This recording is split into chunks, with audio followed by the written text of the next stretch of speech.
네, 안녕하세요. 오늘 자장을 맡은 김종식 인사드립니다. 예, 지금부터 종합 토론을 진행하도록 하겠습니다. 중앙대학교 박근식 교수님과 평택대학교 정수영 교수님의 주제 발표를 잘 들었습니다. 박 교수님께서는 평택 발전 이후에 올해 42차에 실시한 홍보 아카데미 만족도 조사 성과, 평택항 미래의 다양한 거버넌스를 서로 연결해 시너지를 창출해야 한다고 말씀해 주셨습니다. 또 친환경 항만과 스마트 항만으로 가야 하고 이용자 니즈를 항만 운영에 반영해야 된다고 주장하셨습니다. 평택대학교 정수영 교수님은 항만과 도시간 상생을 위해 항만 정책 전환의 필요성을 이야기하셨습니다. 배후 지역 상생 및 지원에 대한 창원시 연구와 글로벌 대도시, 세계 글로벌 대도시 항만과 도시간 상생을 위한 정책 일관성 등을 사례로 들어 설명해 주셨습니다. 처음에 주제 발표를 기조 설명을 해준 이동훈 교수님이 말씀하신 내용을 보면 복잡한 거버넌스가 이걸 해결해야 된다 이런 말씀하셨고요. 또 PA가 지방 피해로 가기 위해서 그전 단계인 국가 피해와 지방 피해 간의 그런 필요성에 대해서 얘기하시고 결국은 지방 피해로 가고 나중에는 민간 피해로 가야 되는 그런 흐름에 대해서 말씀해 주셨습니다. 장호철 전 도의회 부의장님께서는 평택항이 시민으로부터 외면당할 때 이유는 국세가 연간 5조 원 이상, 지금은 5조보다 상당히 더 많습니다만 5조 원 이상 되는데도 이 평택항에 대한 소외감이 드는 것은 국세이기 때문에 지방에 대해서 아무런 도움을 못 주고 지방은 항만으로 인한 도로 훼손, 공해 이런 것 때문에 문제가 된다고 지적을 해주셨고요. 또 친환경에 대해서도 많은 지적이 있었습니다. 이런 문제를 가지고 이제 앞으로 지금 토론을 이어가겠습니다. 토론자를 소개해드리겠습니다. 김기성 전 평택시의회 부의장님 참석하셨습니다. 네, 이정환 평택시 로컬보도재단 상임이사님을 참석하셨습니다. 김기수 평택시민신문 대표님 참석하셨습니다. 이문우 평택시민재단 이사장님 참석하셨습니다. 네, 제 옆에 박한우 경기 환경교육연구소 대표님 참석하셨습니다. 토론 순서는 책에 나와 있는 대로 김기성, 이정환, 김기수, 이윤호, 박한우님 순서로 이어가겠습니다. 토론에 이어서 질의가 있을 경우 토론자가 직접 발제자에게 하는 순서로 진행하겠습니다. 시간이 남을 경우 방청석에서도 한두 분 정도 질의 응답을 받도록 하겠습니다. 네, 먼저 김기성 전 평택시 부의장님이 시작하겠습니다. 안녕하십니까. 저는 평택 당지항발전협의회 이사로 활동하고 있고요. 평택시의회 부의장을 마치고 오늘 이 토론회를 좀 참여하고 있는데 제가 이제 시의회 의원일 때에 평택항 특위를 제일 오랫동안 했었습니다. 사실 이렇게 지자체가 국가사무라는 이유로 개입하기 쉽지 않은 항이기도 하고 그러다 보니까 관심도는 좀 떨어질 수밖에 없었고 또 일방적으로 이 국가가 이 항에 대한 것을 재단하고 이제 개입하는 과정에서 지역의 의견은 이렇게 아주 왕성하게 이렇게 반영되지 못한다. 저는 이런 판단을 좀 했었는데요. 오늘 제가 드리고 싶은 말씀은 우선 평택 당지항발전협의회가 지난 1년 동안 추진했던 항만 아카데미에 대해서 조금 좀 말씀을 드리고자 합니다. 과거 제가 시의회 의원할 때도 이런 생각을 좀 해보질 못했어요. 우리 시민들은 평택항에 대해서 긍정적인 생각보다는 좀 부정적인 생각을 좀 많이 하는 것으로 제가 의정 활동할 때도 많이 들어봤고, 그러나 평택항을 제대로 알 수 있거나 접근할 수 있는 이 공간은 별로 없었는데, 지난 이 항만 아카데미에서는 정말 전혀 평택항하고 연계가 되지 않는 시민들이 자발적으로 참여해서 항에 대한 것을 이해할 수 있고 또 거기서 뭔가 경험할 수 있는 그 사업은 너무나 저는 좋았다는 생각이 있습니다. 그래서 항을 다시 한번 좀 생각하게 하는 것은 너무 좋았다 생각하고, 그럼에도 불구하고 좀 이 사업을 하는 데서는 몇 가지 좀 보완해야 될 것들이 있다는 생각을 합니다. 우선은 이것이 이제 일회성으로 끝날 게 아니라 앞으로도 지속적으로 진행하는 것이 필요하다는 생각과 아울러 이 지원 문제도 조금 더 지금보다는 조금 더 확대돼야 된다는 생각이 있고요. 해보다 보니까 사실 뭐 강의를 할 수 있는, 그러니까 한 수십 명이 한 번에 이제 들어가서 이제 있을 공간이 명확하지 않다 보니까 여기저기 왔다 갔다 하는 과정에서 참 어렵다는 생각을 많이 했고, 이것을 준비하는 우리 최성일 회장님을 비롯한 집행부에서는 정말 많은 고생을 했고, 또 참여하시는 시민들도 이제 좀 불편했을 거라는 생각이 있어서 이런 문제는 반드시 좀 해결됐으면 좋겠다는 생각하고, 또 항만공사가 운영하는 이 홍보선도 이용하기가 되게 어려운 문제가 있었다고 저는 생각하고요. 그래서 홍보선을 기왕에 만들어서 이것을 시민들이 이용하는 거라면 좀 더 좀 좋은 서비스가 좀 될 수 있도록 하는 것과, 그리고 더 많은 사람들이 이용할 수 있는 그런 것들은 좀 반드시 필요하다 이런 생각을 갖고 있습니다. 그리고 평택항은 뭐 누구나 다 말씀하시는 것처럼 평택이 유일한 항이 아니라 경기도의 유일한 항이기도 하고, 국가적으로 봐도 이제 3대 항의 이제 위치를 갖고 있는 대규모 국책 항이기도 한데, 우리가 평택에서만 이런 그 항만 아카데미 같은 것을 할 게 아니라 경기도 전역으로 좀 확대해서 경기도에 있는 도민들이 이런 사업에 참여할 수 있는 공간을 만들어주는 것은 저는 무엇보다 좀 필요하다고 생각합니다. 그리고 그 과정에서 이제 항만 아카데미가 조금 더 좀 질에 대한 문제를 좀 정확하게 시민들에게 좀 접근할 수 있도록 만들어가는 것도 좀 필요하다는 생각이 있고요. 그리고 평택항을 홍보하거나 또 평택항이 이제 어떻게 변해야 되는가에 대한 그런 이제 향후의 비전 문제도 아울러 그런 시간을 통해서 잘 홍보됐으면 좋겠다 이런 생각이 있고요. 그리고 우리 박근식 교수님한테 제가 이제 질문을 드리고 싶은 것은, 이제 평택항이 사실 지자체나 국가로부터 시민단체라든지 시민들에게 이렇게 다가오는 뭔가의 지원이나 이런 것들은 상당히 좀 미약하다 이렇게 생각합니다.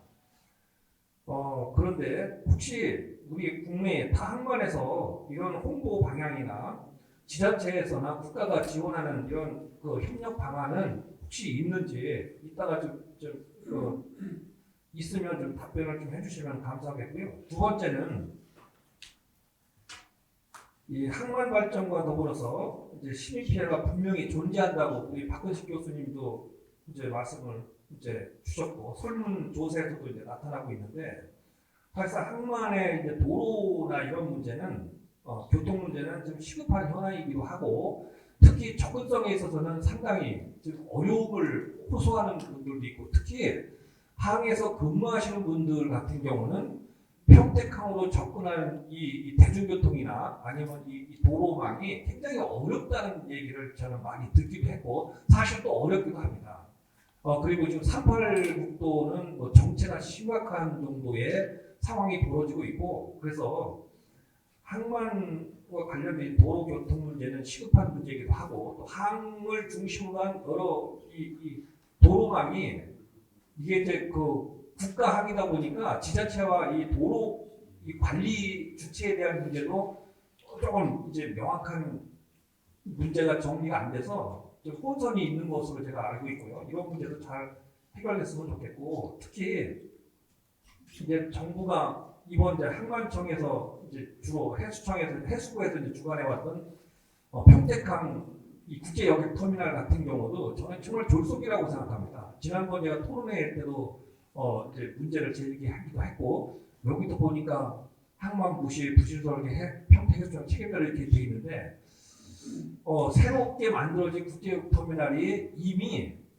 예정된 물동량을 이미 초과하고 있는 상태에서 앞으로 정말 대책이 없을 수밖에 없는 이런 졸속 저는 터미널이다 이렇게 생각합니다. 그렇다면 이것이 만들어진 상황에서 앞으로 어떻게 이걸 정말 해결해 나갈 것인지 정말 답답하기도 하고 물론 평택시도 이와 같은 문제에 상당한 고민을 갖고 있다고 저는 알고 있고 이 문제는 그러나 이미 끝났기 때문에 그냥 포기가 아니라 뭔가 대안을 새롭게 만들지 않으면 앞으로도 계속적으로 문제될 수밖에 없다는 생각에 좀 답답함이 있습니다.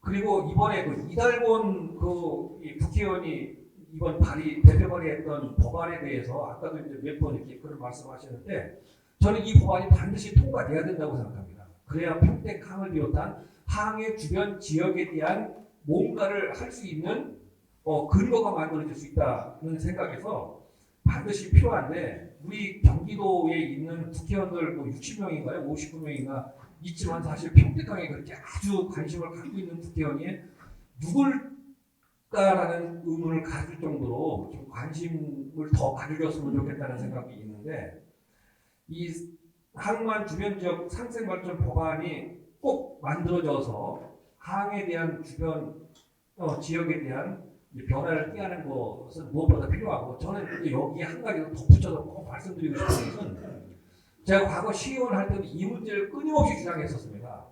아까도 우리 장호철 이제 부의장님도 이제 말씀을 주셨는데 항이 국가 사무라고 해서 거기에서 발생되는 이 세금은 전체적으로 국세로 국가가 가져갑니다. 그런데 이 예산에서 일정 부분은 저는 지자체로 줘야 된다고 생각해요.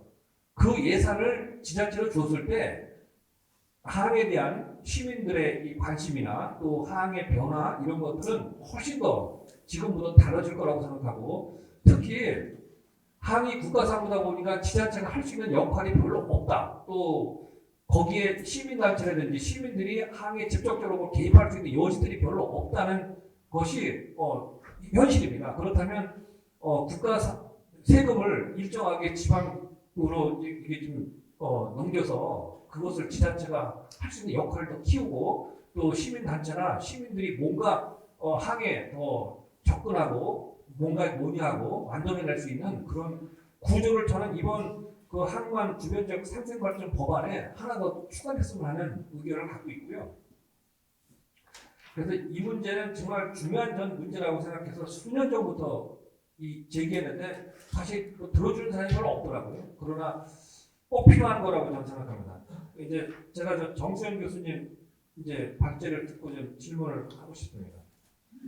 평택항 신국제여객부두 문제 등을 봤을 때 평택시나 해수부, 평택지방해수청과의 업무 협조나 이런 것들이 잘 안 된다고 저는 생각하고 이 해수부의 일방 행정이 정말 갈기자 행정이라고 보는데 그러다 보니까 평택시가 매번 정말 어려운 상황이 만들어질 수 있다 이렇게 생각합니다. 이를 해소하기 위해서 평택시와 평택지방해양수산청, 경기도에 있는 지역 시민단체, 또 학계나 전문가 등으로 구성하는 평택항 발전을 위한 협의체 구성을 해서 현안 사항을 협의하고 토론하는 상설협의체 등이 혹시 우리 평택항에도 가능한 건지 하고 그런 사례가 혹시 다른 항에서 있는지를 좀 이따가 좀 말씀 주시면 감사하겠습니다. 저는 이만 마칩니다. 감사합니다. 네, 평택시의 부의장으로 계실 때 제가 취재를 했었는데요. 항에 대해서 남다른 관심을 갖고 계십니다. 지금도 말씀하셨는데 너무 많이 쏟아내가지고 무엇을 먼저 말씀을 드릴지 모르는데 일단 그 국제를 일단 그 지방제로 전환해야 된다. 일부를 이것들은 뭐 옛날부터 많이 나왔던 얘기인데 이번에 꼭 되기를 바라는 마음이고요. 항만 아카데미가 200석이 아니라 지속적으로 돼야 된다. 또 지원도 확대해야 된다. 또 홍보선 이용 문제, 홍보선의 문제가 많다. 뭐 다 맞는 말씀이십니다. 저도 홍보선을 한번 타봤는데요. 홍보선 이제 보통 배라는 거는 모든 게 다 고정을 하게 돼 있거든요. 근데 홍보선은 그 낚시배 같은데 그 의자도 고방이 안 돼 있더라고요. 왜 묶어지지가 않고 제가 기자했던 그 생각이 있었고 의자가 32개가 있는데 8개가 고방이 안 돼 있더라고요. 그래서 이런 것들은 좀 문제가 아닌가. 이게 뭐 아무것도 아닌 것 같지만 그래도 안전을 중요시하는데 만약에 사고 났을 때 그런 문제가 있는 것 같고요.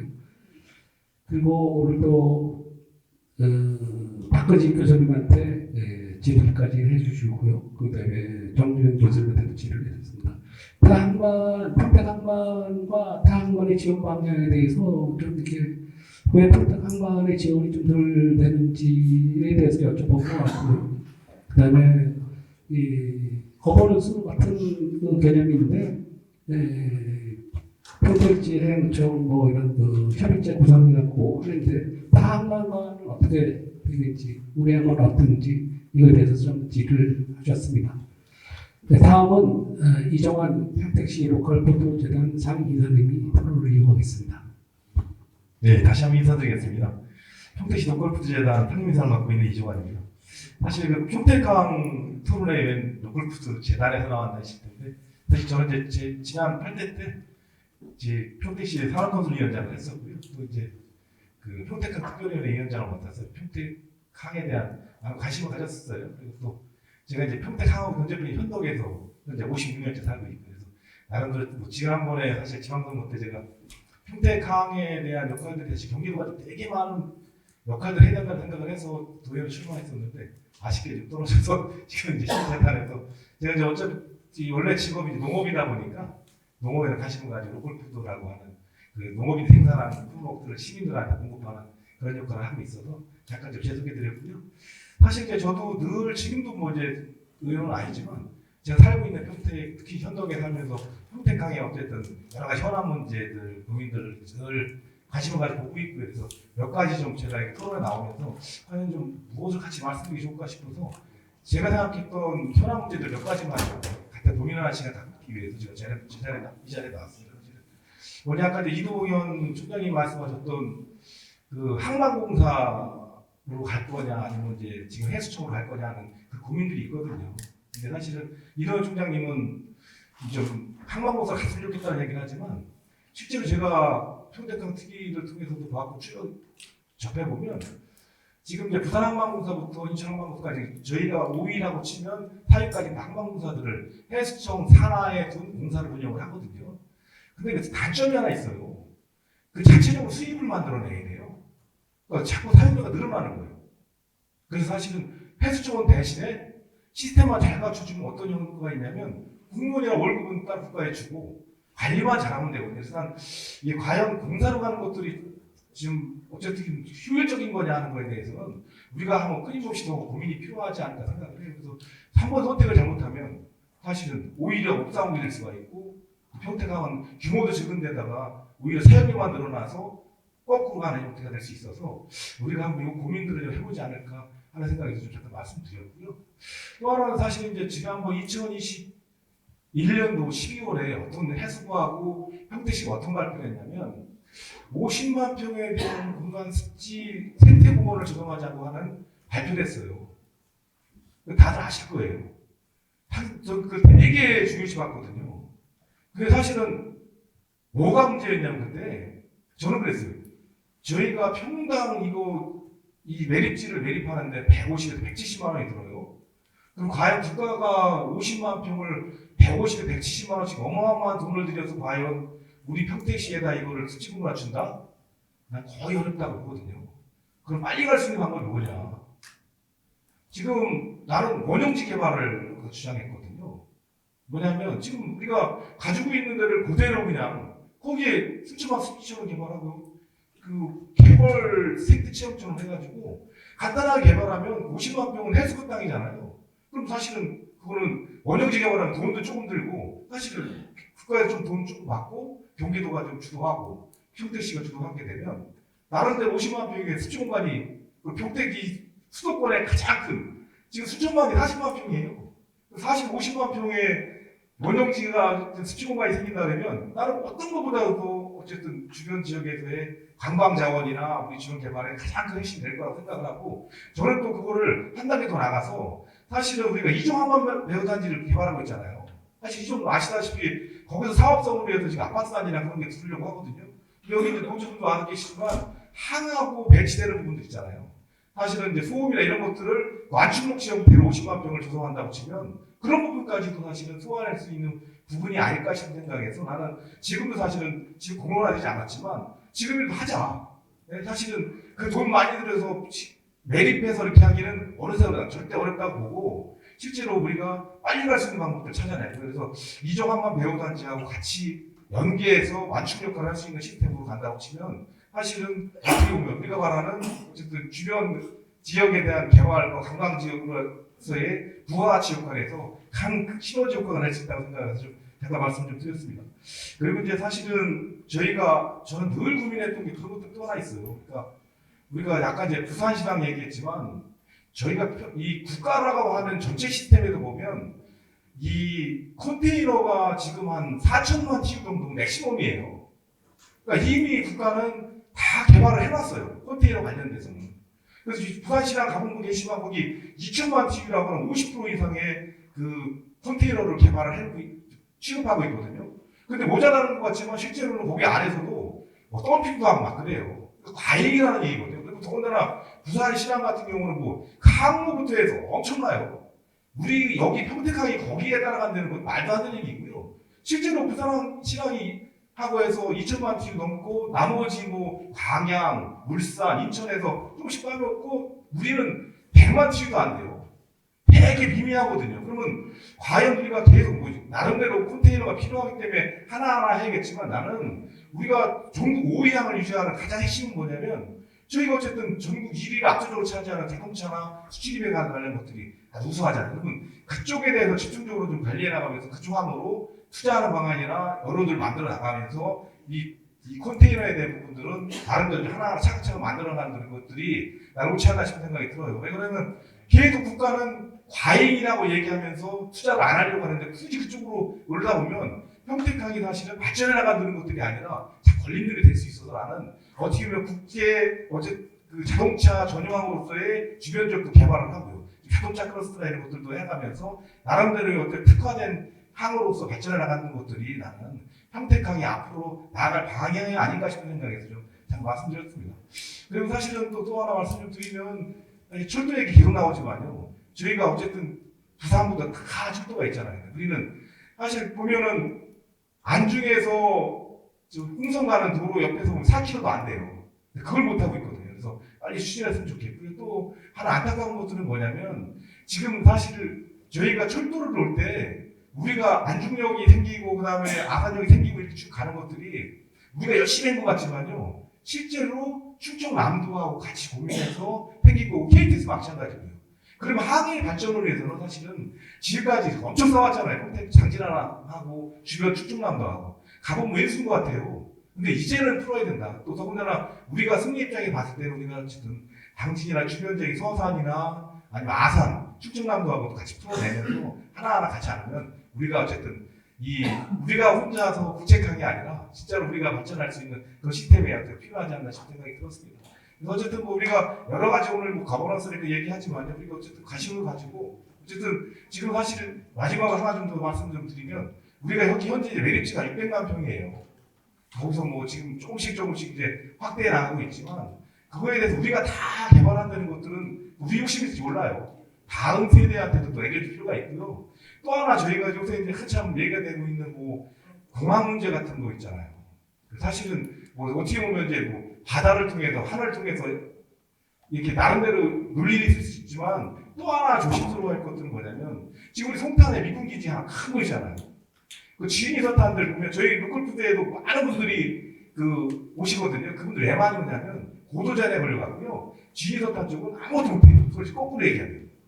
사실 그 주변 지역에 대한 개발이나 우리가 말하는 것들을 생각하면 그 군공항이 온다고 치면 민간공 같이 온다고 쳐도 그 주변은 어쨌든 지금보다 되게 어려운 거꾸로 갈 수 있는 여건들이 많이 있을 수 있거든요. 그래서 그런 것 또한 우리가 고민해 가면서 하나하나 평택하게 미래를 고민하지 않으면 우리가 잘못한 결정들은 또 다음 우리는 어차피 이제 끝날 수 있지만 다음 세대가 보충될 수 있는 것도 있어서 우리가 사실은 하나하나 좀 어쨌든 평택항에 대한 미래에 대해서 우리 하나하나 고민하고 같이 노력해 나갔으면 좋겠습니다. 하여튼 오늘 좀 이렇게 긴 시간인 것 같은데 같이 좀 함께해서 좋은 시간 됐으면 좋겠습니다. 네, 감사합니다. 네, 시의회 계실 때, 시의원으로 계실 때, 평택항에 대해서 관심이 많아서 저희들이 그 포럼을 하거나 뭐 이런 그 토론을 하면 꼭 참석하시고 거기에 대해서 나름 경험을 가지고 자료를 가지고 많은 발표를 해주셨습니다. 지금 국가 피해가 지방 피해로 되고 지방 피해가 민간 피해로 가는 게 선진 항만의 흐름입니다. 그 흐름인데 그 흐름으로 가는 건 상당히 이유가 있겠죠. 근데 지금 아까 이동훈 총장님께서는 바로 지방으로 가기보다는 국가 피해하고 지방 피해하고 연합된 피해를 먼저 가서 그다음에 지방 피해를 반대하고 가야 된다고 말씀을 했는데 우리 상임이사님께서는 좀 나는 생각을 달리하고 있다. 이게 해수촌에서 하면은 다 할 수 있는 거 우리가 관리만 잘하면 되는데 우리가 또 괜히 지방 피해를 만들자고 하고 옥사공이 되는 게 아니냐 뭐 이런 말씀을 해주셨습니다. 근데 실효 공무원들이 회피하라고 그러잖아요. 회피하. 그래서 약간 문제가 좀 있는 것도 같은데 새로 말씀을 해주셨고요. 그다음에 생태공원을 만드는데 매립하려면 너무 시간이 많이 걸리고 하는데 원행지 개발을 하는 게 맞지 않느냐 이런 환경 쪽에서 접근을 해주셨고요. 그다음에 저희는 컨테이너 물동량, 컨테이너 물동량이라는 건 사실은 호수가 좀 많습니다. 이게 보면은 100만 톤 했다, 200만 톤 TU에 했다 이렇게 하는데 실제로 그게 이제 물건이 왔다 갔다 하는 것도 있고 민감통으로 왔다 갔다 하는 것도 있고 그래서 그런 것보다는 실질적으로 우리가 평택항이 자동차 전용 항으로 되어 있으니까 이쪽에도 관심을 가게 되는 거 아니다 이런 말씀을 드리시고 철도 문제도 이 안중에서 평택항까지 4km밖에 안 되는데 이게 있어야지 철도를 이용해서 우리가 쭉 대련항이나 이쪽으로 연결할 수가 있지 않느냐. 이 철도라는 건 상당히 중요합니다. 이게 지금 부산에서 배를 타고 중국에 수출할 때 이제 항로가 부산항까지는 고속도로가 오죠. 그럼 거기서 물건을 떨어뜨리면은 저희가 철도만 돼 있으면 랜드브리지라고 해갖고 철도를 통해서 평택항까지 와서 벌써 중국으로 가게 되면 시간도 엄청나게 절약되고 다 돈으로 가게 되는 건데요. 물동량도 많아지고 할 것이라 그래갖고 상당히 필요하다 이런 말, 고민을 해야 된다 이런 말씀을 해주셨습니다. 다음은 김기수 평택시민신문 대표님께서 말씀해 주십니다. 네. 시간도 많이 됐고 저는 토론하신 분들께서 좋은 말씀 많이 해주시고 핵심적인 것들을 많이 짚어주셔서 저는 그냥 간단하게만 말씀드리겠습니다. 오늘도 주제에 관련해서 이제 홍보 아카데미 운영에 대한 평가를 했었고요. 그리고 이제 정세현 교수님의 발표, 그리고 이동현 총장님의 발표가 있었는데, 저는 이제 일단은 홍보 아카데미와 관련해서는 정말 다들 공감하시지만 소중한 성과를 이뤘고 시민들의 관심이 가히 폭발적이었다고 봅니다. 그것은 학문에 대한 그런 갈망이 있었다는 것을 반증했다고 생각을 하고, 그리고 홍보 아카데미를 운영하는 그동안에 못했던 이유의 핵심은 제가 보기에는 홍보 아카데미를 운영할 만한 주체 역량이 없었기 때문이라고 보거든요. 이러한 지속성을 가지고 그리고 시민과 함께 운영할 주체가 형성이 안 돼 있었는데 이번에 평택 당진항 발전 협의회에서 많은 그 이사님들, 회원님들 그리고 특히 항원노조 구성원들이 힘을 합해서 노력을 했기 때문에 가능했고 평택항의 역사에서 새로운 장을 여는 것이 아닌가 저는 그런 생각을 합니다. 앞으로 지속적으로 전개를 하면서 모든 평택 시민 모든 분이 한 번은 평택항 홍보 아카데미에 참여하도록 하는 그런 것이 필요하고, 읍면동 앞으로 아까 뭐 학령기 학생들 얘기 나왔지만 학생들뿐만 아니라 읍면동 모든 단체 모든 시민들 함께 해서 평택항에 대한 이해를 높이는데 결정적인 역할, 그리고 결국은 항만 주도 세력을 만들어 나가는 그러한 과정의 실질적인 출발이 아닌가 이런 생각을 해서, 뭐 부족한 부분 이런 부분들은 개선책을 만들어 나가면서 풀어 나가야 되겠지만 정말 의미 있는 2023년도에 평택시 큰 성과 중에 하나가 아닌가 저는 이렇게 평가를 하고 싶고요. 아울러 좀 덧붙인다면 우리가 더 발전시켜 나가면서 항만 홍보 아카데미 플러스 교육 아카데미가 필요하다는 거죠. 평택항 아카데미, 교육 아카데미. 아까 제가 이종원 총장님 말씀 중에 김무성 대표가 얘기했다는 적정 하역률이라든가 TU 이런 거, 그리고 자발적 시장 아줌매도 외투유를 했다 이런 얘기 한다고 하는 것은 그 항만이 그만큼 시민과 함께 있는 거고, 그리고 항만에 대해서 관심을 갖고 공부하지 않으면 얻을 수 없는 것들이거든요. 다만 이제 평택항의 단점이 시민 생활과 밀접하지 않은 이런 단점은 있지만, 앞으로 친수 공간을 확보하고 그 중요한 항만을 역할을 하기 위해서라도 시민들이 많이 접하고 그리고 전문가들을 많이 양성할 필요가 있는데, 결국은 그 부분은 물론 항만에 이제 우리 항운노조 조합원들이 가장 중요한 항만의 전문가이시겠지만 물류 관계라든가 이런 분들 말고 실제 그 시민들이 관심을 갖게 하는 그러한 교육 아카데미 전문가를 많이 양성해야 될 필요가 있지 않을까 그런 생각이 들었습니다. 그리고 이제 정시현 교수님의 발표는 이동현 총장의 말씀과 묶어서 말씀을 드린다면, 저는 지난번 토론회 때도 들었고 오늘 토론도 들으면서 어쩌면 내가 평소에 이렇게 생각했던 것과 똑같은 생각을 하셨을까. 그러니까 창원 출신이었기 때문에 가능하지 않았을까 이런 생각을 해요.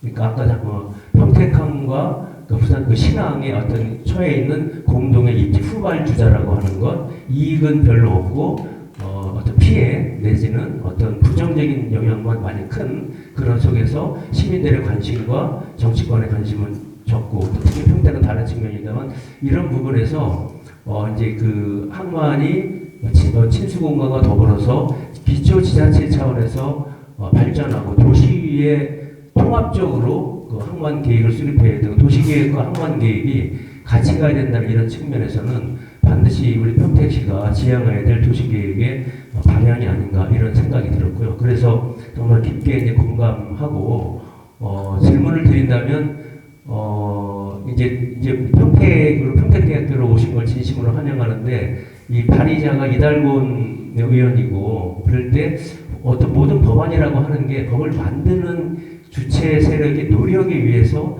그것이 성과도 향유되는데, 평택이 아쉽게도 이 법을 만드는데 큰 역할을 하지 못했기 때문에 혹시 법이 통과되더라도 좀 불이익을 받지 않을까 이런 염려가 있는데, 그 부분과 관련해서 어떻게 보시는지, 평택의 어떤 이점, 그리고 법이 통과됐을 때 어떤 식으로 우리가 전략적으로 접근해야 될지에 대해서 교수님의 의견을 듣고 싶습니다. 그리고 끝으로 이동현 총장님께서 말씀하신, 다 연관되지만 항만 주도 세력이 아직도 평택에는 없습니다. 항만 그 주도 세력을 만드는 것이 가장 중요하고, 그리고 정치권을 움직이는 것도 결국은 시민이 움직이는 거고, 시민이 움직일 때 항만 주도 역량이 있어야 되는데, 그것은 항운노조라든가 항만 물류 기업 관계자들의 힘만으로는 절대 안 되는 것이죠. 이 지역 사회와 함께 가야 되고 지역사회 시민 단체가 역할을 해야 되는데, 아까 말씀 중에 부산에는 그런 전설적인 사회적 자본 인물이 있다는 거 아닙니까? 어디에서도 재정 지원을 받지 않고 30년 동안 올곧게 부산항 발전을 위해서 부산 발전에 노력을 해왔고, 그분이 부르면 대기업 총수 장관 다 온다는 거 아닙니까? 그런 정도의 어떤 권위와 영향력을 갖는 그것은 결국은 민간의 힘이고 시민단체의 힘인 거죠. 그 인천항을 살린 것도 시민단체고 부산을 살린 것도 시민단체입니다. 평택항을 살리는 것도 결국은 시민단체, 시민의 힘으로 살려야 되고 그것은 주체 역량을 만드는 것인데 저는 아직은 우리가 초기이지만 평택항제는 발전협의회나 그 많은 지역의 그 항만 관련된 단체들 그리고 그 평택 당진과의 그 경계 문책 속에서 평택항 대책의 운동본부 등 많은 활동을 한 단체들이 있는데 항만 주도 세력을 잘 만들기 위해서 지역사회가 힘과 지혜를 더 모아야 되고 이 힘을 바탕으로 해서 앞으로의 많은 과제들을 풀어나가야 되지 않을까. 특히 이제 언론이 되게 중요한데 그 언론이 좀 애로사항이 뭐냐면 아까도 총장님 말씀하셨지만 지역지는 저는 평택시민신문 초기부터 올해 27년 된 신문입니다만 항우노조 독립운동할 때부터 제가 보도하고 함께하고 평택항 개발과 관련된 보도하고 해왔는데 아무래도 지역신문이다 보니까 역할이 좀 한계가 좀 있죠. 활성화도 덜 돼 있었고 지금은 그 당시보다 많이 좋아졌지만 근데 경기일보라든가 뭐 이렇게 도일간지들은 또 경기도 이 광역 차원이다 보니까 어떤 그 지역의 종합적인 관점에서 어떤 이슈를 제기하고 풀어 나가기에는 좀 어려움이 있을 거라고 생각을 해요. 결국은 지역 언론이 항만에 더 많이 관심을 갖고 지역 시민과 함께 이 평택항을 활성화시키는데 좀 역할을 해야 될 거라고 생각을 합니다. 많은 또 지역 언론들이 있어서 앞으로도 지역 언론이 더 많은 관심을 갖고 좀 노력을 하겠다는 말씀을 드리고 여러분들도 지역 언론에 대해서 더 많이 관심을 갖고 후원도 해주시고 힘이 되어주시면 감사하겠습니다. 네, 이상으로 제 토론 마치겠습니다. 고맙습니다. 네, 지역 언론의 대표로 계셔서 그런지 아주 깔끔하게 정리해 주시는데요. 홍보 아카데미 성과와 폭발적인 효과가 있었다라고 말씀을 해주셨고요. 그동안에 홍보 아카데미가 진행되지 못한 것은 역량이 부족했다. 시민단체 역량이 부족했다고 시민단체에 따끔한 표를 들어주셨습니다. 이제 우리가 처음에 홍보 아카데미를 했으니까 이제는 홍보보다는 교육적으로 이제 가서 평택 시민이 한 명 한 명 모두 다 교육을 받을 수 있을 정도까지 했으면 좋겠다라는 말씀을 해주셨고요. 그다음에 평택 관련 항만 관련 법안이 평택에서는 그 국회의원님들이나 정치권에서 동의도 하지 않고 해서 혹시 통과되면 불이익을 받지 않을까 그렇게 생각이 되기도 하고요. 그러면 불이익을 받지 않은 전략적인 방법은 무엇인 것인가에 대해서 정 교수님한테 질의도 함께 하셨습니다. 다음은 이후로 평택시민재단 이사장님의 토론을 읽겠습니다. 네, 평택시민재단에서 활동하고 있는 이윤입니다. 평택항은 제가 오래전에 평택 참여연대 활동할 때부터 워낙 그 당시 또 한국노조가 태동하고 또 국제 여객 터미널이 생긴 2000년 전후 시기부터 이제 변화와 또 흐름들을 좀 지켜봤던 입장에서 요즘 평택항을 떠올리면 좀 더 마음의 무거움, 좀 신중함, 답답함을 더 갖고 있기도 합니다. 20년 이전에 평택시나 정치권들은 평택항이 생기고 발전이 되면 평택이 완전히 천지개벽할 것처럼 평택 발전의 동력이 될 것처럼 다 이야기했거든요. 그리고 많은 관심이 또 그 당시는 선거든 무슨 정치가 있을 때 평택항을 빼서는 안 될 정도로 아젠다로 형성이 됐지만 근데 지금 2023년 현실에 보면 점점 평택항은 우리 지역사회에서도 좀 먼 관심사가 되고 있고 또 그 당시 시나 우리 정치권들이 많은 얘기를 했지만 지금의 모습을 보면 과연 이 평택항의 변화가 과연 지역의 발전에 지역민들의 삶의 질 향상에 얼마나 기여하고 있는가 이렇게 들여다보면 또 방상할 지점도 지금 많이 존재한다고 생각합니다. 그래서 저는 평택항 발전을 우리가 얘기할 때는 우리 시민사회가 되든 언론이 되든 정치권이 되든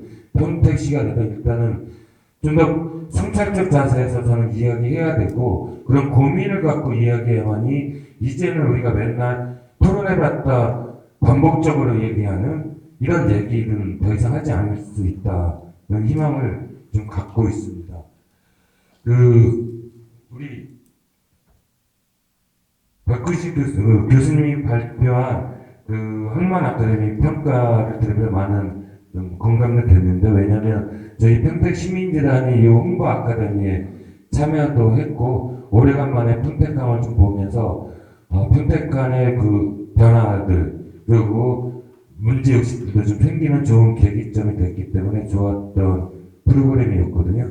그래서 저는 이 평택 당진항 발전협의회가 이런 1년 동안 이런 상황을 지속할 수 있다는 건 아까 김기수 대표님도 그 내부 역량이 이제 뒷받침돼서 가능했다고 얘기하는데 그런 헌신과 노력이 아니면 거의 불가능한 사업이에요. 저도 시민단체 사업을 하지만 그런 점에서 저는 되게 감사함과 좀 좋은 성과에 대해서 우리 좀 응원의 마음을 좀 보내고요. 다만 좀 개선점은 몇 가지 좀 있는 것 같아요. 왜냐면 1년은 열정으로 갈 수 있어요. 모든 사업이. 2년 차부터는 그 열정만으로 지속되진 않거든요. 정말 구체화되고 체계화되고 이게 또 제도화되고 좀 재정적인 기반도 명확화되지 않으면 2년 차, 3년 차는 더 어려운 게 이런 사업이거든요. 그런 측면으로 저는 올해 지켜봤을 때는 평택시의 재정 지원이 그렇게 적극적이었다. 그리고 유연했다고 보진 않아요. 그런 측면에서 아마 평택 당진항 발전회가 이 사업을 추진하면서 특히 회장님이 엄청난 고생과 스트레스를 받았을 거로 좀 예상을 하고 있습니다. 지금 평택시 관계자가 거의 안 보여서 안타깝긴 하지만 그래서 저는 평택시가 사실 해야 될 역할을 평택 당진항이 하면서 평택항에 대한 새로운 관심과 공감대 형성에 일정한 성과를 냈거든요. 그렇다면 그 성과를 결국 평택시가 가져가는 거거든요. 그런 측면에서 평택시가 좀 더 책임을 갖고 내년도에는 이 사업에 대한 예산 지원, 그 제도적인 뒷받침들에 좀 더 충실할 필요가 있다. 지금의 일반 보조금 반승 주는 사업처럼 그런 서류만 요구하고 까다로움만 요구한다면 지쳐서 아마 하기가 어렵거든요. 그런 측면에서의 유연성도 좀 부탁드리고요. 그리고 평택시가 좀 더 노력을 해준다면 평택항 주변에 많은 기업체들이 있거든요. 저 기업체들에게 이런 사회공헌 기금 형태를 시가 충분히 저는 조성할 수 있다고 봐요. 연결해 줄 수도 있고. 그렇다면 아마 평택항 홍보 아카데미의 질적인 내용들이 훨씬 풍부해질 수 있어요. 그거는 재정의 유연성이 좀 더 확보되기 때문에. 아까 식사 문제에 대한 지적들이 많이 나오는데 보조금 사업은 그 한계를 못 벗어나거든요. 그래서 여러 가지의 다각적인 방식을 평택시가 좀 더 고민해주고 시민사회에 함께할 수 있다면 홍보 아카데미의 질과 양은 훨씬 더 풍요로워질 수 있다고 저는 좀 생각을 하고 있고요. 그러면서 좀 참가자들은 고민을 좀 해보면 좋을 것 같습니다. 처음 사업이다 보니까 어쩔 수 없이 동원형 방식도 많이 있었거든요. 그 20몇 회의 과정도 자발성도 있지만 동원형도 솔직히 많이 있거든요. 현실적으로는. 그런 측면이 나타나다 보니까 아무래도 평일날 하다 보니까 노년층이 과도하게 많이 참여하는 인구 비례상 시간 여유가 많은 층들, 그 여성들이 많을 수밖에 없는 특성들이 좀 나타나서 그래서 양적으로는 성과가 보이지만 질적으로는 좀 더 발전적인 고민이 필요하다. 그런 측면으로 이 평택항의 미래 동력인 저는 지적에서 나왔던 청소년, 그다음에 청년, 또 대학생들을 좀 더 적극적으로 어떻게 참여시킨가 학교나 뭐 이런 이제 단체들하고 협조해서 이런 친구들이 가는 게 실질적으로는 더 우리 평택항의 중심으로 성장할 수 있기 때문에 좀 그럴 필요가 있고요. 아까 교육 아카데미는 당연히 필요하기는 한데 당연히 해야 될 거 보고요.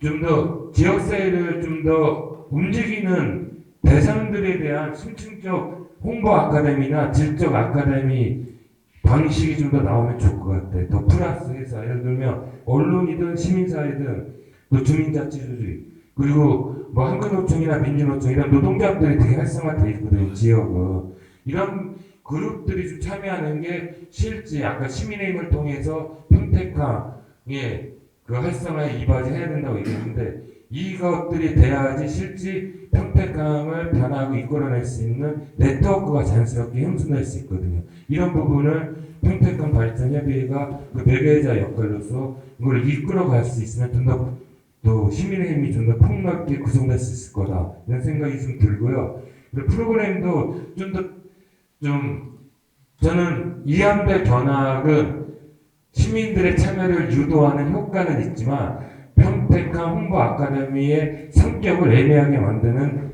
단점도 많다고 봐요. 안보경화 성격을 당연히 뜰 수밖에 없는 특성이 있거든요. 이함대는 실제 가서 그거 뭐죠? 침몰한 성적 이름이 갑자기 안 떠오르네.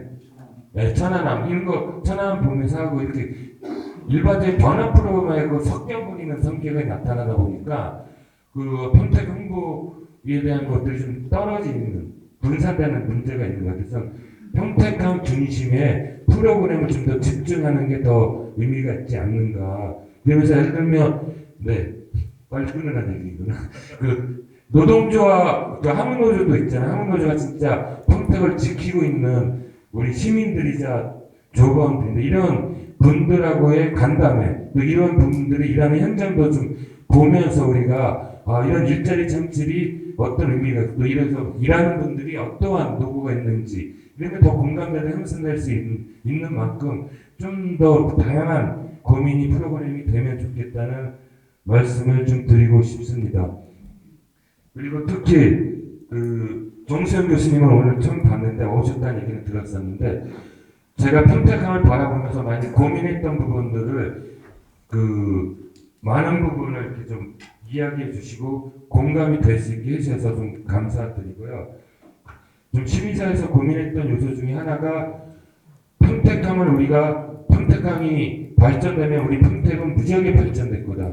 지역민들의 삶의 질은 무지하게 높아질 거라고 많은 사람들이 주장을 했지만 지금 2023년 현실은 과연 평택 발전에 평택항이 얼마나 기여하고 있는가, 그리고 지역 주민의 삶은 얼마나 풍요로워지고 있는가, 그리고 우리의 일자리는 무지하게 얼마나 늘어나고 있는가 이렇게 되묻는다면 저는 다 그냥 말장난이었다는 생각, 극단적으로 보면 이런 생각이 들 정도로 지금의 평택항은 지역과 주민과 삶에 그다지 큰 영향과 긍정성을 보여주고 있지는 않거든요. 그런 엄중한 현실에서 저는 우리 정수영 교수님이 그런 고민들을 잘 제시했다고 좀 생각하고요. 그런 측면에서 저는 이제는 우리 주민들이 특히 아까 이제 환경에 대한 우려들, 이런 선박이나 대형 화물 차량으로 인한 대기온, 소음, 교통문자, 사고, 그리고 일자리도 별로 없으면서 가족의 건강을 위협하고 삶의 질을 떨어뜨리는 주범으로 평택항이 등장하는 게 솔직한 현실이거든요. 부산이나 인천 이런 데는 워낙 오래되고 정부의 투자가 많다 보니까 이런 부분은 개선적이 좀 더 있지만 평택항은 좀 정부 관심에서 벗어나 있고 또 좀 아직은 좀 개발 단계가 좀 늦은 상태다 보니까 이런 피해가 더 가중될 수 있는 위험성이 좀 평택항이 더 많다고 봅니다. 그런 점에서 그런 시사점을 주는 발표였다고 생각하고요. 그런 측면 때문에 저는 평택항이 지금 배후도시 개발도 하고 여러 가지 개발을 하는데 이런 주민 수용성에 대해서 철저히 고민하지 않는 개발 정책을 앞으로도 한다면 저는 우리가 안마 홍보 아카데미라고 이런 세미나를 하더라도 지역 주민에게 계속 냉담한 반응들 그리고 동떨어진 좀 화한된 얘기를 들을 수 있는 위험성이 상당히 많다고 봅니다. 그런 측면에서 저는 주민 수용성 확보를 위해서 특히 평택시가 또 한반공사 그 다음에 해양수산부가 얼마나 주민 수용성을 고민하는가 이렇게 봤을 때는 저는 정말 고민이 없다고 봅니다.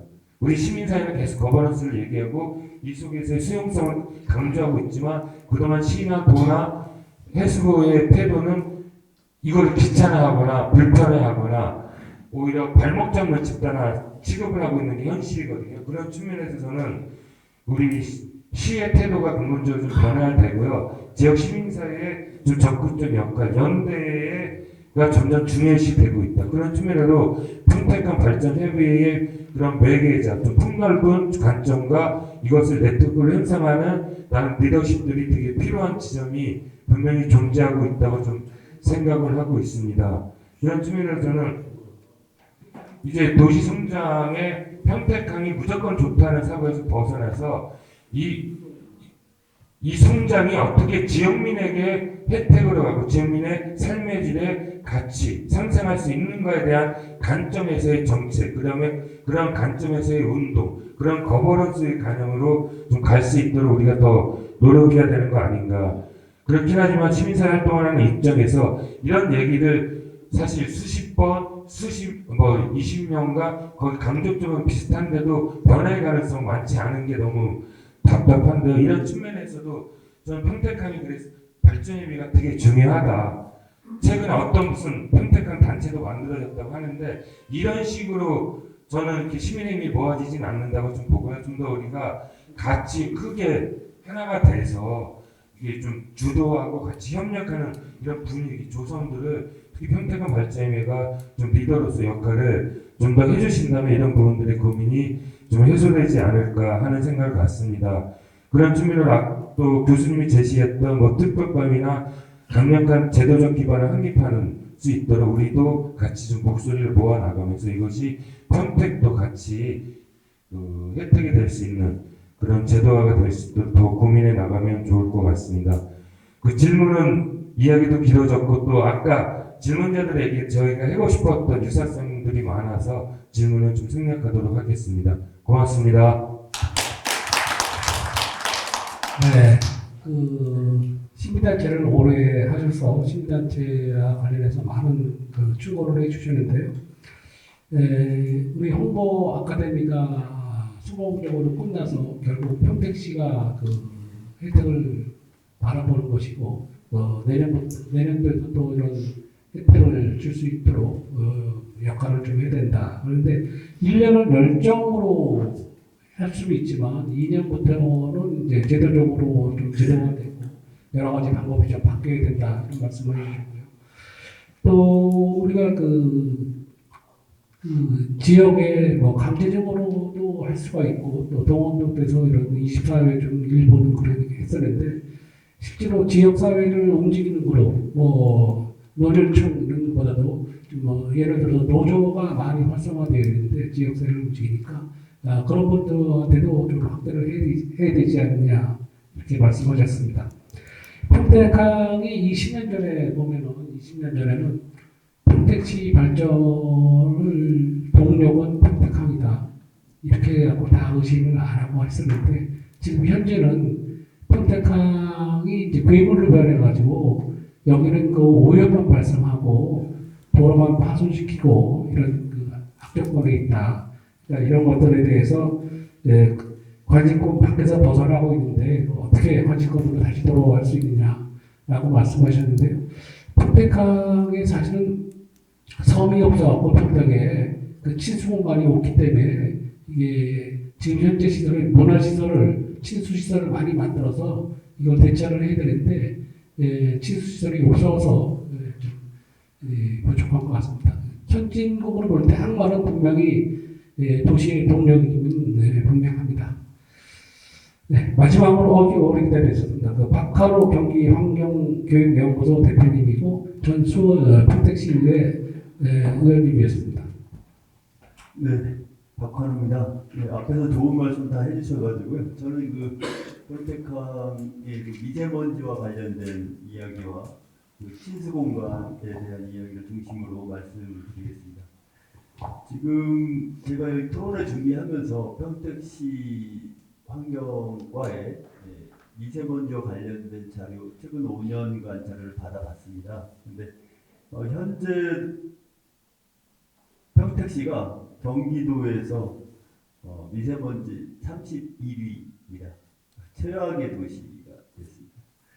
최근 코로나 시기 때문에 좀 이렇게 미세먼지가 좀 좋아졌던 그런 시기도 있었는데 올해 2023년도 지난 이제 10개월간에 대한 평균 값을 보니까 도로 31입니다. 그리고 또 이제 평택항에 있는 측정소하고 시청 앞에 있는 그 비전동 측정소 두 가지를 비교하는 데이터도 제가 받아봤는데요. 3월에 평택항에 84, 비전동에 81. 이 거리가 약 24km 정도 떨어져 있습니다. 근데 농도는 거의 같다는 겁니다. 그 무엇을 의미하냐면 평택항에서 발생한 미세먼지가 그대로 오는 거예요. 이 비전도까지. 그리고 그게 안성까지 그대로 가는 겁니다.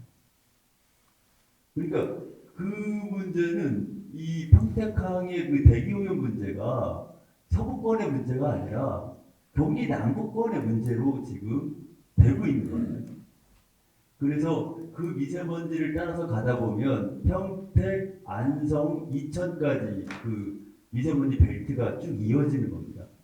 그래서 이 부분에 대한 그 미세먼지에 대한 문제 제기를 좀 더 다시 평택시가 좀 해야 되겠다.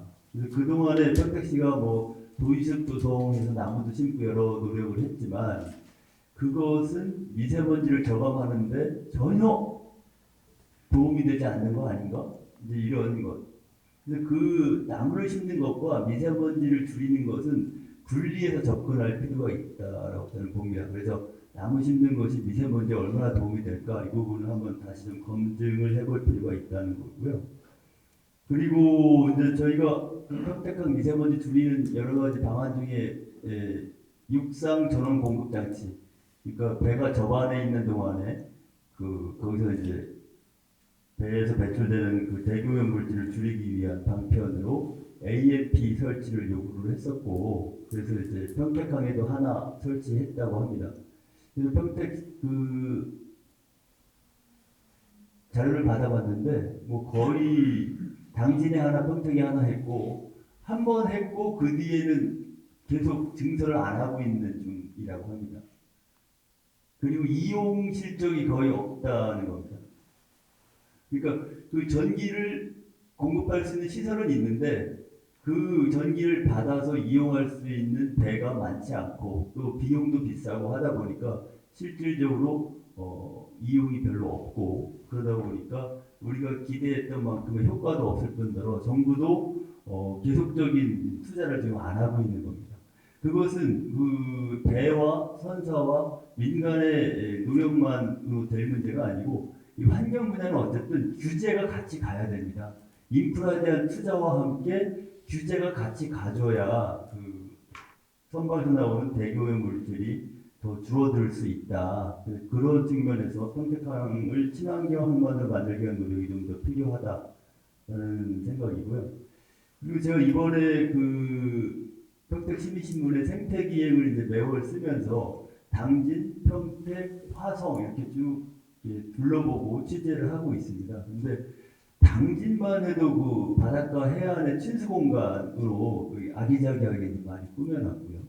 또 화성도 2주 전에 갔었는데 매향리 같은 경우에도 그 갯벌 습지 보호지역 이렇게 보호지역을 지정을 했습니다. 근데 평택은 없는 거예요. 그 바닷가에서 시민들이 자유롭게 바다를 접할 수 있는 공간이 1m도 없는 상황. 완벽한 콘크리트로 포장된 이런 상황이 지금 돼 있기 때문에 지금 그 아까 이종환 상임이사님이 제안했듯이 그 매립지에 지금 전부 매립을 할 필요가 없다. 그 중에 일부분은 지금 상태로 조금 더 지켜보고 또는 지켜보고 있는 동안에 생태공원으로 활용을 더 적극적으로 해야 될 때가 된 거 아닌가 이런 말씀에 저도 동의를 합니다. 제가 취재를 하면서 삽교의 예산 황새공원에서 그 방산 황새가 삽교천 그리고 이 평택항 안중 또 시와호 이렇게 황새가 쭉 지금 날아오고 있습니다. 서식도 하고 있고요. 그래서 이 평택항의 습지를 그런 생태공원으로 활용하는 방안에 대해서 좀 더 적극적으로 좀 고민을 하는 것이 필요하다. 그리고 평택시에서 그 현덕면 건관리의 수변 친수 공간 그리고 국민여가 캠핑장 이렇게 해서 이제 칠수 공간을 이번에 개장을 했습니다. 그래서 가서 봤는데 아직 좀 너무 규모가 작다고 볼까요? 그리고 바닷가에 일부 포락지를 다시 찾고 뭐 이렇게 해서 아쿠아벨벳 프로젝트로 해서 띠 형태로 이렇게 산책로도 만들고 했는데 하여튼 뭐 규모가 좀 아쉬운 부분이 좀 있습니다. 예, 그래서 그 칠수 공간을 위해서는 좀 더 기존의 생각을 좀 깨고 좀 더 과감한 투자를 하고 해야 될 지금 상황에 온 거 아닌가 이런 생각을 하고 있습니다.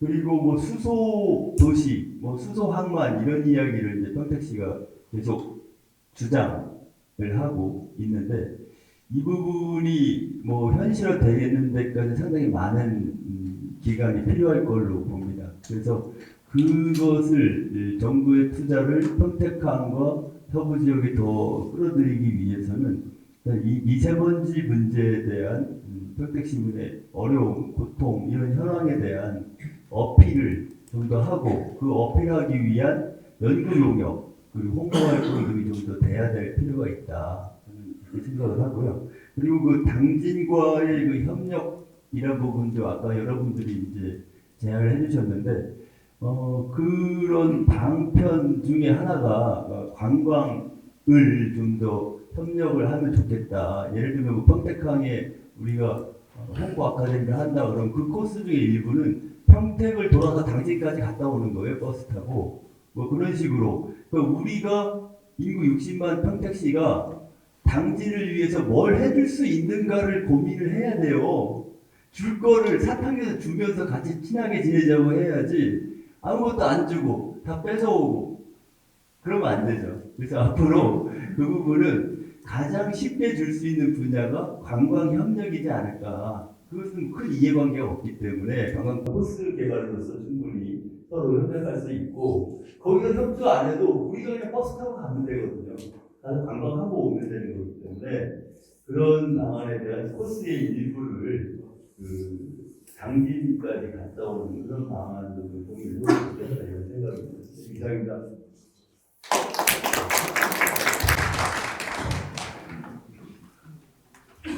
네, 박한호 대표님께서는 환경에 대해서 전문가십니다. 환경에 대해서 대학에 전공도 하셨고 환경에 대해서 많은 또 직접 자전거도 타고 출퇴근도 하시고 뭐 그런 것들도 봤습니다만 미세먼지를 평택시에서 없애기 위해서 나무 심기 운동을 하는데 이게 과연 효과가 있는 것인가에 대해서 지적을 해주셨고요.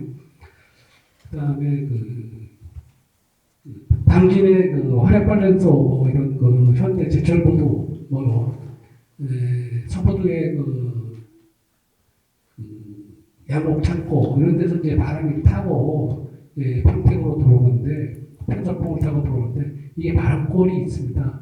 평택, 안성, 이천으로 이렇게 바람이 불기 시작해서 보면은 평택하고 안성이 더 나빠요. 31위입니다. 경기도 꼴찌, 평택이 32. 뭐 이런 식으로 바람골을 타고 가는데 이거에 대한 근본적인 대책이 좀 필요하다 이런 말씀을 해주셨습니다. 그리고 친송관도 아까 말씀하신 대로 화성의 매항리 미군 폭격하는 섬이 있죠. 여기에 이제 포탄이 많이 들고 그러는데 거기는 이제 매항리 박물관도 생기고 여러 가지 친송관도 들어섰고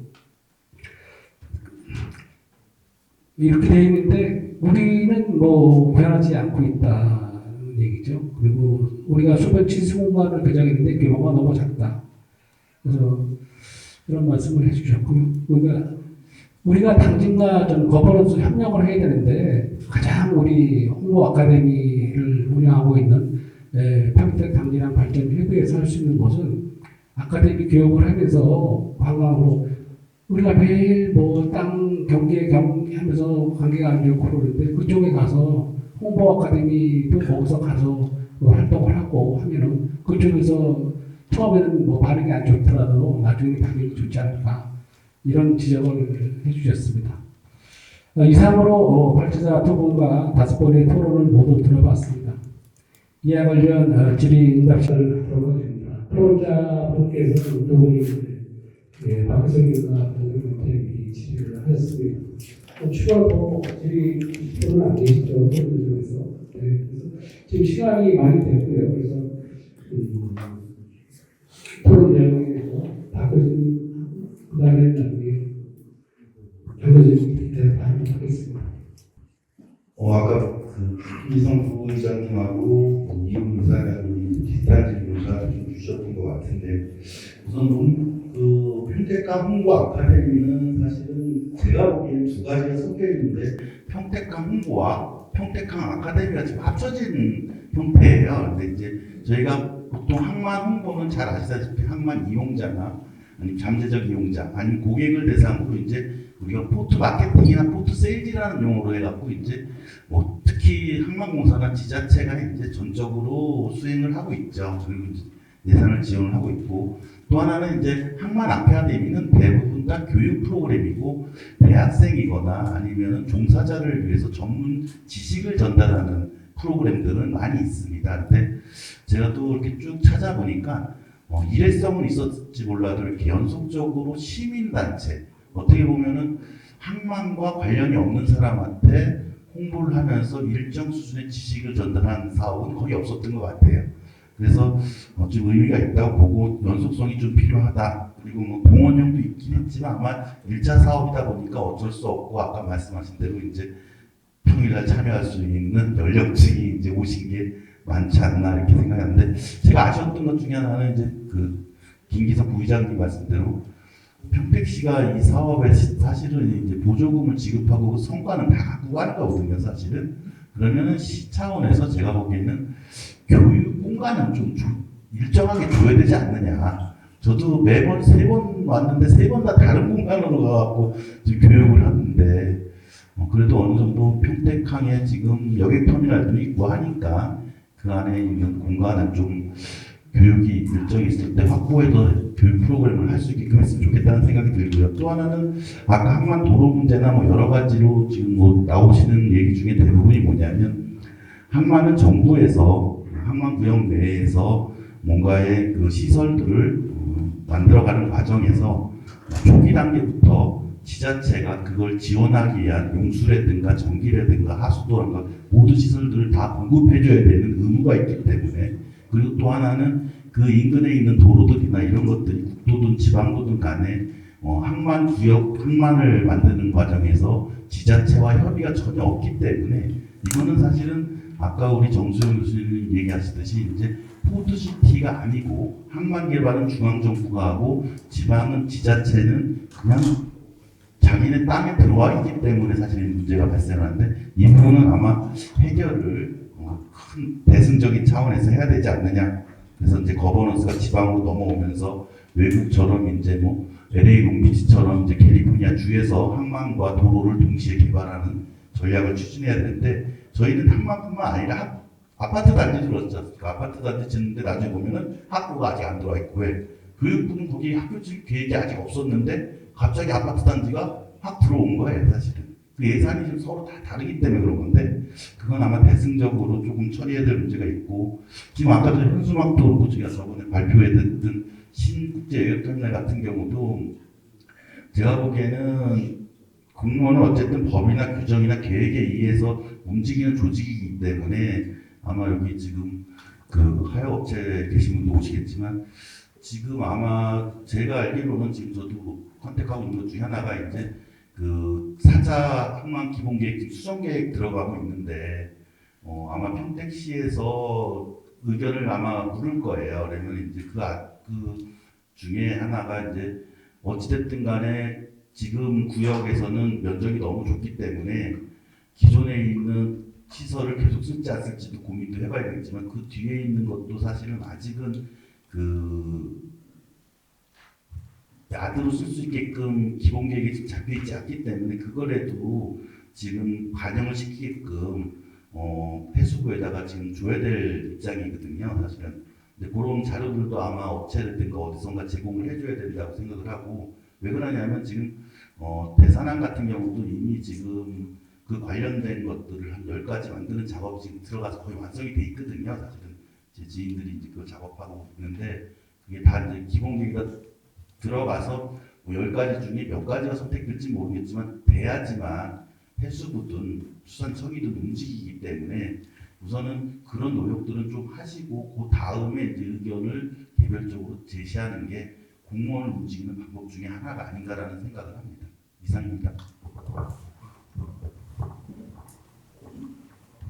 예, 김기성 부회장님께서 질문하셨던 것 중에 하나가 협의체, 그러니까 국제협의나의 졸속으로 좀 진행되는 것 같아서 이런 것에 대해서 좀 더 미연에 방지할 수 있는 협의체가 가능한지 말씀하신 대로 협의체는 가능합니다. 일례로 부산 같은 경우 부산시장, 그다음에 부산항공사 사장, 그다음 부산해수청 청장 이 조참 모임 계속 가지면서 계속 모임 가지는데 근데 저희가 이제 궁금해하는 거는 이 협의체라는 게 그냥 단순 모임에서 그치는 게 아니고 좀 더 구속력을 갖춘 뭔가 강제력을 갖춘 그게 돼야 될 건데 그게 아마 더 궁금하실 것 같습니다. 그래서 저는 만약에 그런 걸 원한다라고 했을 때는 중앙정부의 어떤 정책에서 지방정부가 얘기를 한다라고 했을 때는 중앙정부는 안 받아들여도 상관이 없는 상황으로 되어 있습니다. 왜냐하면 모든 권한과 책임은 해양수산부이기 때문에 해양수산부 움직임을 만들려고 하면 그에 맞게끔 준비를 하셔야 되는데 첫 번째는 저는 좀 국가위원회 수준에서 뭔가 좀 이 지역에서 움직이셔야 할 것 같습니다. 당연히 해양수산부보다 그 윗단에 있는 국조실 내지는 대통령실 산하 위원회를 해서 항만과 관련된 문과가 하나 들어가면 좋지 않을까. 그래서 지역과 정치인분들께서 좀 노력하시면 좋을 것 같습니다. 한 예로 제가 했던, 그러니까 제 고향을 위해서 제가 노력했던 여러 가지 선물 중에 하나가 지방관리 무역항을 관리하는 주체는 강력단체입니다. 그래서 저희도 진해항은 지방관리 무역항인데 경상남도가 관리하고 있었습니다. 근데 문재인 정부 시절에 어떤 위원회가 있었냐면 지방자치분권위원회, 그다음에 균형관리점위원회 그 두 위원회를 대상으로 분명히 저기는 행정학과 교수들이 자리를 차지할 거다. 그래서 지방관리무역항을 경상남도가 아닌 창원시 기초자치단체가 가져가는 게 더 이득이다. 그리고 앞에 말했던 주민 수용성의 부분, 항만 경쟁력 부분들 그걸 머물려서 하면 우리가 경쟁이 있겠다. 그래서 실제로는 경상남도와 해수부가 극구히 반대를 했습니다. 근데 저희가 했던 작업들이 그 행정학과 교수님이 봤을 때는 그게 워낙 타당한 말이었거든요. 그렇다 보니까 나머지 중앙정부 얘기 다 무시하고 이거 창원시 두고 가. 그래서 지금 특례시지만 기초자치단체입니다. 그 기초자치단체가 지방관리무역항의 항만 당국으로 되어 있습니다. 그래서 앞으로 지금은 현 정부에서는 아마 지방시대위원회가 만들어졌을 겁니다. 근데 지금 모르겠지만 아마 다음 정권이 바뀐다고 했을 때 그런 위원회가 만들어졌을 때 항만 도시라는 어떤 분과 위원회를 만들고 거기에 좀 더 영향력을 행사할 수 있는 분들을 모시다 놓으면은 좀 더 평대 씨가 얘기하셨던 너무 중앙정부 위주로 가는 부분을 제지할 수 있는 또 다른 하나의 장치가 되지 않을까. 그래서 그건 아마 고민해 보시면 좋을 것 같습니다. 그 다음에 이제 국가위원회를 만들든지 아니면 조례 단계에서는 하려면 해양수산부가 알고 싶어 한 거, 아니면 해양수산부가 감추고 싶어 한 것들을 꺼집어내셔야 될 건데, 결국에 협상이라는 거는 그 사람이 그 테이블을 앉게 만들어야 됩니다. 당연히 지방정부 불러서 테이블 앉히지만 건성을 듣겠죠. 근데 진심으로 이 테이블에 앉아서 지방정부 얘기를 들을 수 있게끔 그 사람들을 올가맬 수 있는 것들을 만드셔야 됩니다. 그래서 저는 환경이라는 걸 들고 왔습니다. 왜냐하면 어떤 정책, 해양수산부 정책에 문제를 내서 환경이 나빠졌다. 그럼 모든 권한과 책임은 해양수산부입니다. 근데 저희가 그 데이터를 가지고 있으니 해양수산부 입장에서 자기가 해결될 문제인데 창원시가 가지고 협상 테이블 앉히니까 자기 스스로 이 테이블에 앉더라고요. 그러면서 창원시가 얘기하는 것들 중에서 모든 건 아닙니다. 한두 개 정도는 들어주더라고요. 그래서 약간 좀 전략적인 측면에서 해양수산부가 가려워하는 것들, 아니면 해양수산부가 꺼내고 싶지 않은 것들을 만들셔서 들고 가십시오. 그러면 스스로 테이블에 앉을 겁니다. 그 테이블 앉았을 때 한두 개씩 던지면 아마 좀 더 구속력 있는 강쟁력 있는 어떤 뭔가 거버넌스 구축되지 않을까 싶습니다. 그 다음에 김기수 대표님이 뭐 법안에 관해서 얘기하셨는데 지금 그 법안을 만드는 근거가 된 자료 같은 경우는 2019년에 해서 2022년에 마무리됐습니다. 3년 넘게 했습니다. 실태 조사만 1년 반 정도 했던 그 용역이 났는데 한 7억 정도 들었고 그 당시 시장님이 좀 의외였어요. 왜 7억이나 돈을 환경이란다? 시국장 밑에는 다 반대를 했습니다. 근데 정부 라인 쪽하고 시장님은 그래 해라 한번 해봐라고 저를 믿고 주셨거든요. 근데 그 와중에 어떤 얘기였냐면 시장님이 이제 최근 보고했던 말씀하셨던 게 이게 혹시 우리 지역만 해당하느냐? 그래서 제가 그건 아닙니다. 마산, 진해안, 그 다음에 평택 다 포함해서 전국에 있는 항만 도시들이 다 혜택됩니다. 그렇기 때문에 이거는 우리 도시만의 문제가 아닌 전국에 해당하는 중국 항만 도시가 혜택을 했기 때문에 법을 만든다고 했을 때 저항이 없을 겁니다. 그리고 동력을 마련할 겁니다. 그래서 우려했던 것과 달리 이 법이 완성이 되면은 평택을 포함한 순천, 여수, 뭐 광양, 포항 다 혜택을 볼 수 있는 법을 제가 고안해놨습니다. 그리고 하나 더 저는 우려 아닌 우려를 하나 더 하자면, 그러니까 항만 환경이라는 걸 계속 꺼내니까 해수부 쪽에서 계속 불편해 하더라고요. 근데 우리가 이제 이걸 갖고 어제들 가져가는 기본적인 가정은 제가 이 용역을 한 건 무조건 항만 경쟁력이었습니다. 항만 경쟁력이 최우선적이고 항만 경쟁력을 더 높이기 위해서 우리가 환경이란 거 불편하지만 건들자. 그렇기 때문에 해양수산부터 강하게 못 나오는 거는 제 말 자체가 기본적으로 항만 경쟁력을 최우선한다는 가정을 깔고 있기 때문에 더 이상 공격을 못 해드리는 겁니다. 그래서 아마 환경하신 분들도 막 말할 건데 해양수산부고 결국에는 제가 척을 질 수는 없습니다. 같이 가야 됩니다. 그래서 그래도 이제 해수부가 원하는 항만 경쟁력을 강조하고 그 다음에 더 나아가 항만 경쟁력을 강화하기 위해서는 배후 지역, 즉 도시의 지지가 필요합니다. 배후 도시와 지역민의 지지가 필요하기 때문에 너희 지지 얻고 싶잖아, 해수부 입장에서. 그럼 그 면에서 주민 수용성이라는 부분을 가지고 온 겁니다. 그래서 주민의 지지를 얻어야지 항만이 더 뛰어나고 항만이 더 뛰어나기 위해서 너희 정책 목표잖아. 너희가 해야 될 일이잖아. 그래서 주민 수용성을 너희가 좀 고민해달라. 그게 큰 맥락입니다. 그래서 그 와중에 한 번 더 고민했던 거는 아마 중앙정부에서는 아마 또 지방정부에 대해서 좀 불신한 것도 있는데 그 중에 하나가 분란입니다. 너희한테 맡겨놨더니 너희끼리 싸우고 있네. 너희 못 믿겠다. 그게 중앙정부가 지방분권을 하지 않은 가장 강력한 근거 중 하나입니다. 그래서 지역에서 아마 이 일을 하실 겁니다. 저도 이 법을 고안했을 때 강력단체가 못 들어오게 법을 만들었어요. 그래서 기초자치단체, 도시가 들어오게끔 법을 제가 디자인해놨기 때문에 평택시가 들어가게 될 겁니다.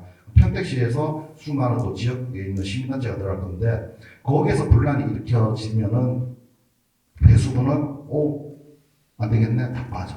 그럴 가능성이 있습니다. 그래서 이 법이 만들어지고 그 다음에 시행령 단계에서도 아마 계속 출시를 하셔야 될 겁니다. 시행령을 통해서 그 법을 엎을 수도 있기 때문에 어떻게 시행령 만들지 평시도 고민을 해야 되지만 한편으로는 시민들이 한 목소리가 나게끔 서로 조율을 하셔야 될 겁니다. 이게 아마 전략적으로 접근해야 될 부분인 것 같습니다. 네, 이상입니다. 답변을 충분히 드리겠습니다. 아주 진솔한 답변을 하신 것 같은데요. 시간이 많이 지났는데 그래도 토론자만 질의하는 것보다 객석에서 프로에서 한 번 정도는 질의하실 분 있으면 질의가 네네.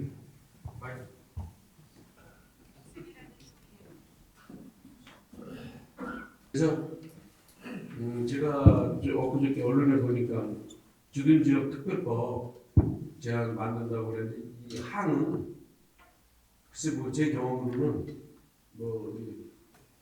최선일 회장님도 많이 아시지만 전문가시죠. 근데 시도의원, 시장, 국회의원, 지역 의원님 똘똘 뭉쳐도 그렇게 힘들었어요.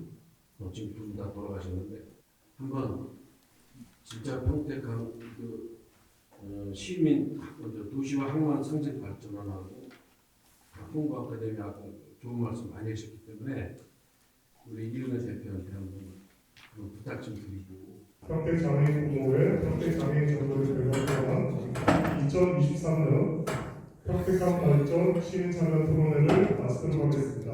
감사합니다.